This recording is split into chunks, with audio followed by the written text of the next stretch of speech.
नमस्कार मित्रों, सबसे पहले तो आप सभी को भगवान श्री राम जन्मभूमि की प्राण प्रतिष्ठा की द्वितीय वर्षगांठ की सबसे पहले सर्वप्रथम बधाई। और ये बधाई मैं सवेरे से ही देना चाहता था, परंतु मेरे पास जो है समय नहीं था, इसलिए मैं कुछ समय निकाल करके और मैंने जो बताया था कि भारत की इकोनॉमी जो है ना, ये दुनिया की 5वीं सबसे अर्थव्यवस्था को अपने ही रिकॉर्ड को तोड़ते हुए दुनिया की सबसे चौथी अर्थव्यवस्था बनने को तैयार है। साथियों, मैंने आप सभी को बताया था कि भारत जो है धर्म सापेक्ष राजनीति को और अग्रसर बढ़ रहा है, और इसी का प्रमाण है कि आज हम धर्म सापेक्ष राजनीति की का ही प्रमाण है जो कि हमारी इकोनॉमी इतनी जल्दी ग्रोथ हो रही है कि दुनिया की सबसे ज्यादा इकोनॉमिक ग्रोथ होने वालों में से हमारा देश का नाम है। अब आप कहेंगे कि क्यों, तो मैं आप सभी को बता देना चाहता हूं कि भारत 1990 मतलब 1990 या 1991 के दौरान में भारत की इकोनॉमी जो थी ना, जीडीपी उस समय थी लगभग $270 बिलियन, मतलब $270 बिलियन। और इसके बाद वहां हमारी क्राइसिस हो रही थी, बहुत ज्यादा प्रॉब्लम क्रिएट हो रही थी। बात में आदरणीय मनमोहन सिंह जी ने जो सुधार लाया, उस सुधार का ही परिणाम है कि भारत उसी से ग्रोथ करके मतलब अपने ही रिकॉर्ड को तोड़ते हुए $270 बिलियन से $460 बिलियन हम लोग 2000 में क्रॉस करके।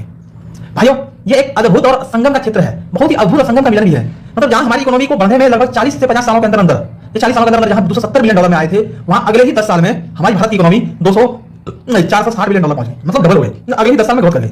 अब जो है आपको बताऊं और इंटरेस्टिंग लगेगा आपको ये सुनने में कि चलिए आइए थोड़ा सा 2010 के बीच में जो मनमोहन सिंह ने जो पॉलिसी में जो बदलाव आया ना, उस बदलाव का ही परिणाम था कि आज भारत की इकोनॉमी बहुत ही ज्यादा ग्रोथ से बढ़ रही है। और हाँ, जो काम हुआ है उसकी सराहना होनी चाहिए और कतई होनी चाहिए, बिल्कुल अच्छे तरीके से होनी चाहिए।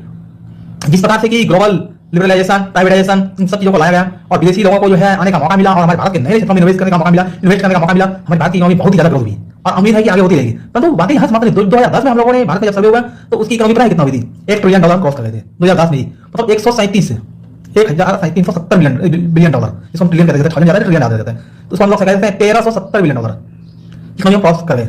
और अब आ जाइए इधर 2014 के बाद हमने अपने ही रिकॉर्ड को सीधा डबल छुआ है, मतलब जितना 10 साल में इधर बदला हुआ 10 साल में उधर उतना ही बदला हुआ। इसलिए काम करने वालों के लिए हमेशा दरवाजे जो है खुले रहते हैं और बिना काम करने वालों के लिए तो 10,000 की नौकरी भी मुश्किल है। और हाँ, अब हमें समय आ गया है कि हम जो है मुफ्त की राशन की से ध्यान हटा करके कुछ काम धंधा में ध्यान लगाएं, जिससे कि हमारा देश बदले और इस बदलने की कड़ी में हमारा एक योगदान हो और हर व्यक्ति का योगदान हो जो ये कहते हैं कि भाई हम क्या कर सकते हैं। हम लोग भारतीय इतनी जल्दी बदल जाए, मुझे नहीं लगता था कि इतनी फास्टिंग बदल जाए, मुझे इस बात की विश्वास ही नहीं हुआ था। लेकिन जब मैंने देखा ना कि हाँ भारत इतना भी बदलाव हो सकता है, सच है बदलाव हो सकता है।